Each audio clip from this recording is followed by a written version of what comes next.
ওমর ফারুক বলতেছেন, মা তোমার মতন একটা মেয়েকে যদি আব্দুল্লাহর বউ বানাবার পারি, তুমি আমার বৌমা হবা, ইসলাম তোমাকে বৌমার অধিকার দিয়ে দিবে। মেয়েটা মুস্কি মুস্কি হাসতেছে। ওমর ফারুক বলে, মা আমার আব্দুল্লাহকে মনে হয় তোমার পছন্দ হয় না। মেয়েটা বলতেছে, আমিরুল মুমিনিন পছন্দের কথা পরে, আগে আপনার কাছে জানতে চাই, একটা ভালো ছেলেকে বিয়ে করার যদি অধিকার থাকে, আপনাকে বলবো আব্দুল্লাহর চাইতে ভালো কোনো ছেলে কি দুনিয়াতে নাই? ওমর ফারুক বললেন, মা আমার দুই চোখ আমার আব্দুল্লাহর চাইতে ভালো কোনো ছেলে চোখত পড়ে না। মেয়েটা বলতেছে, আমিরুল মুমিনিন আমি একটা ছেলের নাম বলবো, দেখেন তো ছেলেটা কেমন হয়। ওমর ফারুক চমকে উঠছে, কোন ছেলের নাম বলবে? মেয়েটা বলতেছে, ছেলেটার নাম হলো হোসাইন, বাবার নাম হলো হযরত আলী, মায়ের নাম হলো ফাতেমা, আর নানার নাম হলো মুহাম্মাদুর রাসূলুল্লাহ। এখন বলেন তো, আপনার আব্দুল্লাহ ভালো না হোসাইন ভালো?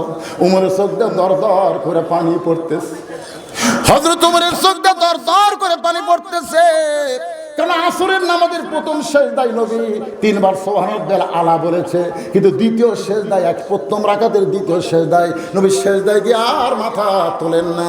100 বার সুবহানাল্লাহ আলা বলে তারপরে নবী মাথা তোলেন না।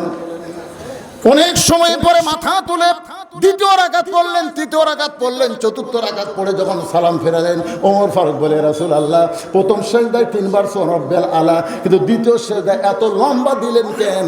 রাসূল বলতে, সাহাবীরা রে, তোমরা সবাই যখন সেজদার মধ্যে ছিলা, এমন সময় কাতারের ভিতর ফাঁকা পাইয়া ওই ফাঁক দিয়ে একটা পবিত্র এসে আমার পিঠের উপরে চড়ে বসেছে। যতক্ষণ আমার পিঠের মধ্যে চড়ে বসেছিল, আমি নামাজ পড়া অবস্থায় তাকে একবার নামাতে চাইলাম, কিন্তু নামাজের মালিক আল্লাহ বলে, হাবিব হোসাইন যতক্ষণ আপনার পিঠে বসে থাকবে, আপনি ততক্ষণ সেজদা থেকে মাথা তুলবেন না, কারণ আপনি যেমন হোসাইনকে ভালোবাসেন, আমি আল্লাহ তেমন ভালোবাসি। সেদিন থেকে উমর বুঝবার পারছে যে হোসাইনকে নবীর নাম বলে নাই, নবী পবিত্র বলেছেন, সে হোসাইনের চাইতে ভালো ছেলে দুনিয়া তার কে আছে? ওমর ফারুক বললেন, মা আমার আব্দুল্লাহর চাইতে তোমার হোসাইন কোটি কোটি গুণ ভালো। মেয়েটা বলতেছে, যদি তাই হয় তাহলে ভালো ছেলে হোসাইন থাকতে আপনার আব্দুল্লাহর সঙ্গে বিয়া বসবো কেন? ওমর ফারুক মেয়েটাকে নিরাপদ আশ্রয় দিয়ে হযরত আলীর বাড়ির দরজায় গেলেন, সালাম দিয়ে বললেন, আলী ভাই, আমি ওমর কোনোদিন ঘটকালি করি নাই, আজকে প্রথম ঘটক হইয়া তোমার বাড়ির দরজায়, আলী তোমার হোসানের সঙ্গে একটু ঘটকালি করবার চাই। আলী বলতেছেন, আপনার মতন মহান ব্যক্তি যদি ঘটক হয় তাহলে পাত্রী অবশ্যই ভালো হবে, পাত্রী অবশ্যই ভালো হবে। ওমর ফারুক বলতেছেন, পাত্রী 1 নম্বর গুণ হলো 6 বছর বয়সে ঈমান গ্রহণ করেছে, পাত্রীর 2 নম্বর গুণ হলো 12 বছর ঈমানের পরীক্ষা দিয়েছে, পাত্রীর 3 নম্বর গুণ হলো আমার আব্দুল্লাহর সঙ্গে বিয়ে দেবার চাইলাম, কিন্তু আমার আব্দুল্লাহর পছন্দ করলো না, তোমার হোসাইনকে পছন্দ করেছে। আলী বলতেছেন, এমন একটা মেয়ে যদি আমার হোসানের বউ হয় তাহলে আমার হোসানের জীবনটা বড় শান্তিময় হয়ে যাবে। ওমর ফারুক বলতেছে, আলী ভাই, তাহলে আমার ঘটকালে আল্লাহ কবুল করেছে। হযরত আলী আর হোসাইন, হযরত ওমর ফারুক দুইজন যখন কোলাকুলি করতেছে, ঘটকালি আল্লাহ কবুল করেছে। এমন সময় হোসাইন ঘর থেকে বের হয়ে বলতেছে, মুরব্বী, আপনার দুইজন মিলে যে কোলাকুলি করতেছেন, মনে হয় আপনারাই বিয়ে করবেন। যেই বলছে মনে হয় আপনারাই বিয়ে করবেন, হযরত ওমরের চেহারা রক্তের মতন লাল হয়ে গেছে, কিন্তু মুখ আল্লাহ রাসূল বন্ধ করে দিয়েছে। ধরে এখানে সুবহানাল্লাহ, চেহারা রক্তের মতন লাল, তবে মুখটা বন্ধ হয়ে গেছে।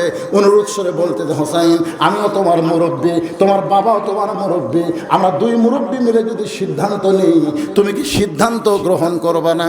হোসাইন বলতেছে, আপনারা 2 জন আমার মুরব্বী আমি জানি, কিন্তু আসল মুরব্বী হিসাবে দুনিয়ার একমাত্র কেবল আমার নানা আমি মানি, নবী ছাড়া অন্ধভাবে দুনিয়ার অন্য কাউকে মানা যাবে না। কথাক্ষণ ঠিক কি না? কথা বলেন। অন্ধভাবে দেখেন, আল্লাহ কোরআনে বলছেন, আতিউল্লাহ ওয়া আতিউর রাসূল ওয়া আতিউল আমরি মিনকুম, কিন্তু বলে নাই, এখানে আতিউ বাদ দিয়েছে। আতিউল্লাহ আতিউর রাসূল, আল্লাহর হুকুম নবীর তরিকা। তারপরেও আতিউ বলে নাই, তারপরে বলেছে উলিল আমরি মিনকুম। তোমরা আমিরদেরকে মানো কতক্ষণ পর্যন্ত? আমির যতক্ষণ নবীর তরিকার মধ্যে থাকবে। নবীর তরিকা বাদ দিয়ে যদি আমি নিজের তরিকা বানাই, আর সেইটা মানা যাবে না। কেবলমাত্র মানার একমাত্র আল্লাহর নবী। জোরে কোন কথা ঠিক না? কথা বলে।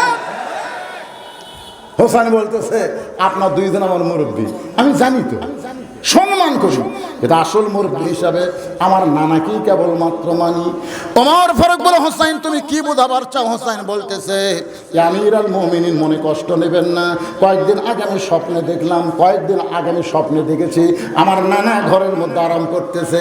আমি হোসাইন দরজাকে বললাম ও নানু ভাই, আমি একটু আপনার কাছে যাবার চাই। আমার নানা বলতেছে আমি এখন জান্নাতে আরাম করতেছি, এখন তোর জন্য দরজা খোলা যাবে না। আমি হোসেন চিন্তায় পড়ে গেলাম, ভাঙ্গা ঘরের মধ্যে নানা কথা বলতেছে, আর নানা কই জান্নাত আরাম করতেছি, এই জান্নাত আমার দেখা লাগবে। আস্তে করে জানলার ফাঁক দিয়ে তাকাই দেখি আমার নানি উরাতকে বালিশ বানিয়ে দিয়েছে, সেই উরাতের উপরে নানা মাথা দিয়ে শুয়ে আছে।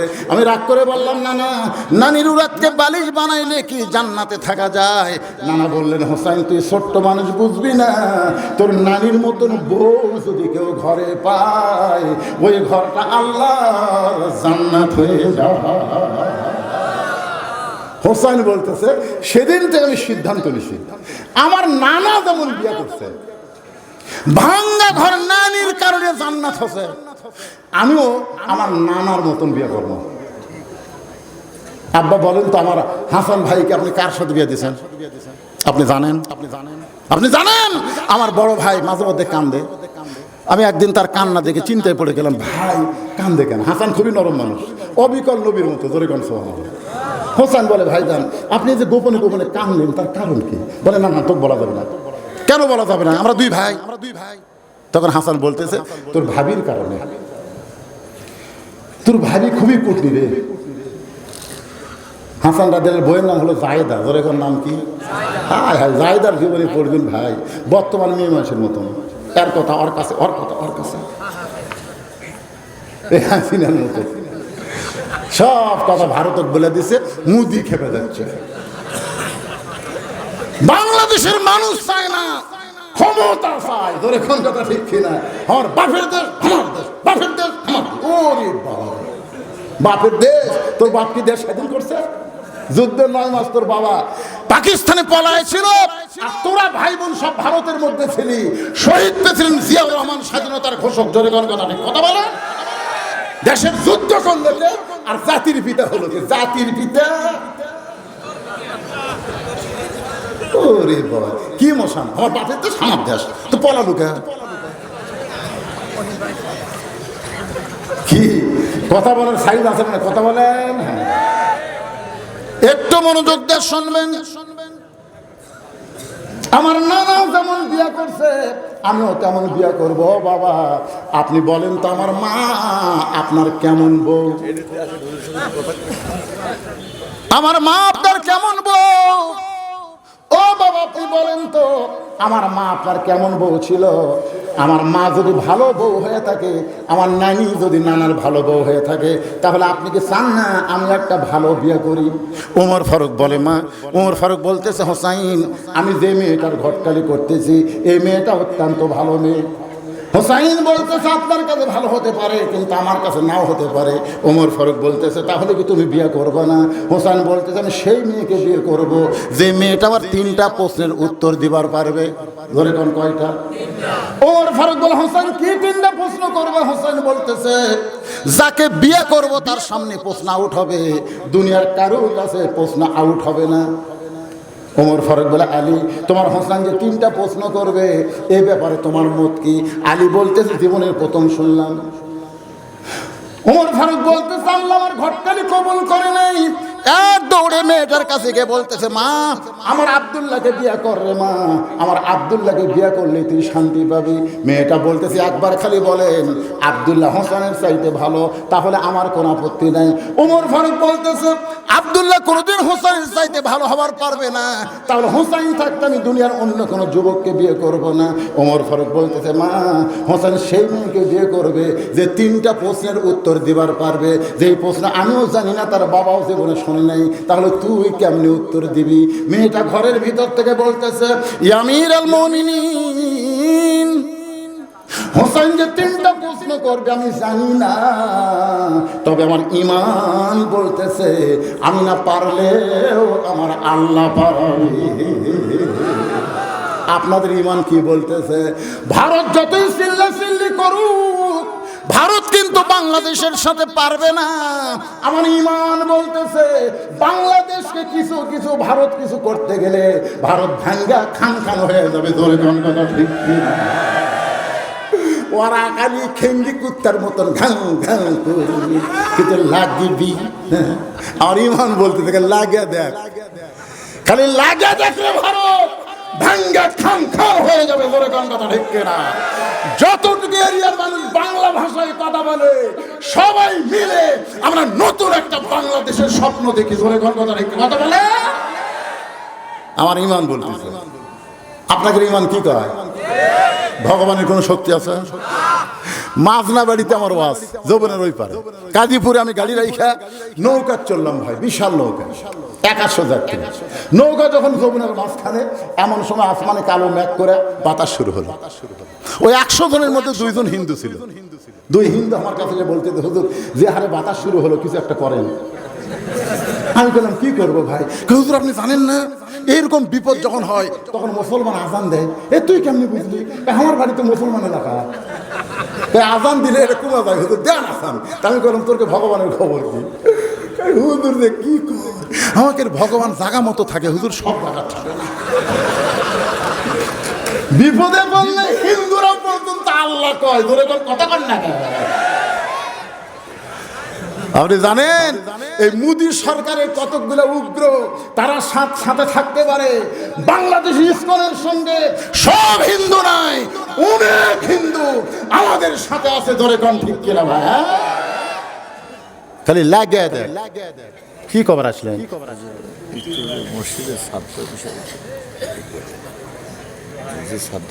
আচ্ছা ঠিক আছে, আচ্ছা ঠিক আছে।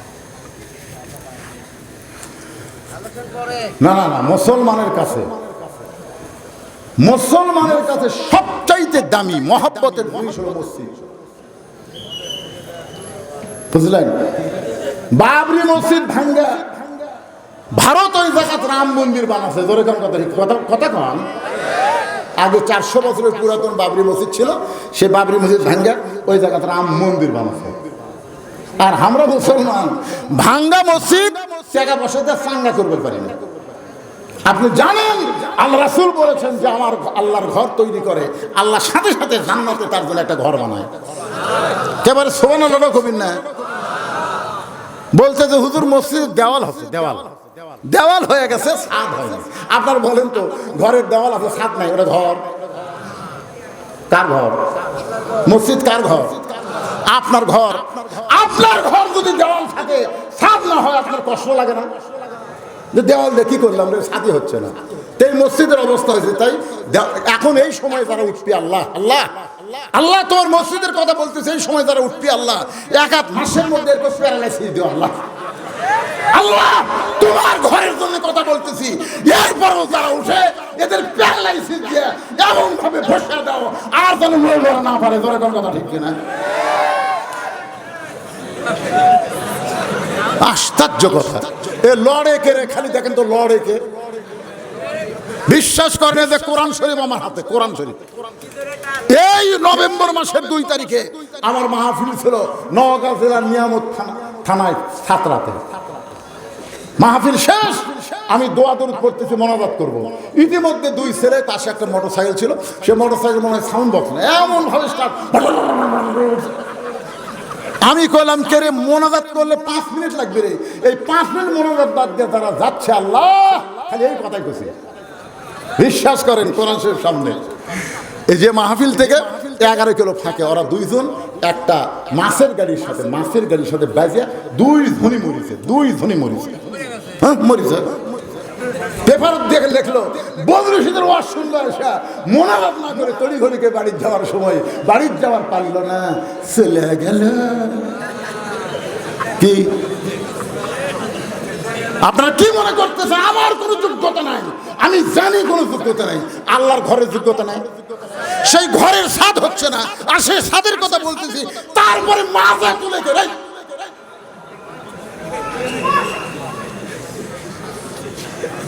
মনে করতেছেন বুড়া হাজার টাকা পাওয়ার কমে গেছে নাকি?